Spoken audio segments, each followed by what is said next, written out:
ഒരാൾ പ്രഭാതത്തിൽ 3 തവണ ഈ ദിക്ർ ചൊല്ലിയാൽ 70 പരീക്ഷണങ്ങൾ അല്ലാഹു അവനിൽ നിന്ന് തിരിച്ചു കളയുന്നതാണ്. ഈ ദിക്ർ പ്രഭാതത്തിൽ രാവിലെ ഒരാൾ ചൊല്ലിയാൽ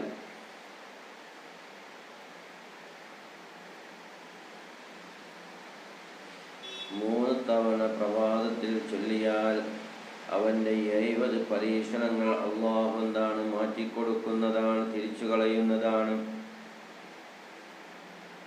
ഈ ദിക്ർ 3 പ്രാവശ്യം ഒരാൾ രാവിലെ ചൊല്ലിയാൽ അവൻ്റെ 70 പാപങ്ങൾ അല്ലാഹു തടയുന്നതാണ്, തിരിച്ചു കളയുന്നതാണെന്ന് നബി സല്ലല്ലാഹു അലൈഹി വസല്ലമ തങ്ങളാണ് പറഞ്ഞത്.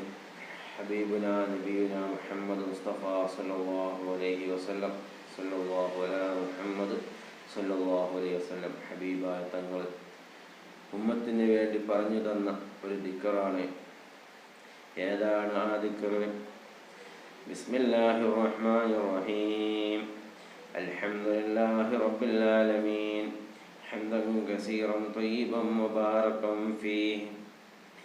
ഈ ഇസ്മ 3 പ്രാവശ്യം എന്നും നമ്മൾ ചൊല്ലിയാൽ സുബഹിക്ക് എണീക്കുന്ന സമയത്ത്, തഹജ്ജുദ് എണീക്കുന്ന സമയത്ത്, നമ്മൾ രാവിലെ നമ്മൾ എപ്പോഴാണോ രാവിലെ നമ്മൾ എണീക്കുന്നത് ആ സമയത്ത് ഇത് ചൊല്ലിയാൽ, രാവിലെ ചൊല്ലിയാൽ 70 പരീക്ഷണങ്ങൾ അവനിൽ നിന്ന് തിരിച്ചു കളയുന്നതാണെന്ന് ഹബീബുനാ നബി മുഹമ്മദ് മുസ്തഫ സല്ലല്ലാഹു അലൈഹി വസല്ലം. അതിൽ ഏറ്റവും ചെറുത് ടെൻഷനാണെന്ന് ഹബീബുനാ നബി മുഹമ്മദ് മുസ്തഫ സല്ലല്ലാഹു അലൈഹി വസല്ലം. നബി സല്ലല്ലാഹു അലൈഹി വസല്ലം പറയുകയാണ്, ആരെങ്കിലും ഒരാൾ പ്രഭാതത്തിൽ 3 തവണ ബിസ്മില്ലാഹിർ റഹ്മാനിർ റഹീം അൽഹംദുലില്ലാഹി റബ്ബിൽ ആലമീൻ ഹംദൻ കസീറൻ ത്വയ്യിബൻ മുബാറകൻ ഫീഹി എന്ന ഈ ദിക്ർ 3 തവണ ഒരു മനുഷ്യൻ ചൊല്ലിയാൽ 70 പരീക്ഷണങ്ങൾ അല്ലാഹു അവനിൽ നിന്ന് തിരിച്ചു കളയുന്നതാണ്. അതിൽ ഏറ്റവും ചെറുത് ടെൻഷനാകുന്നു.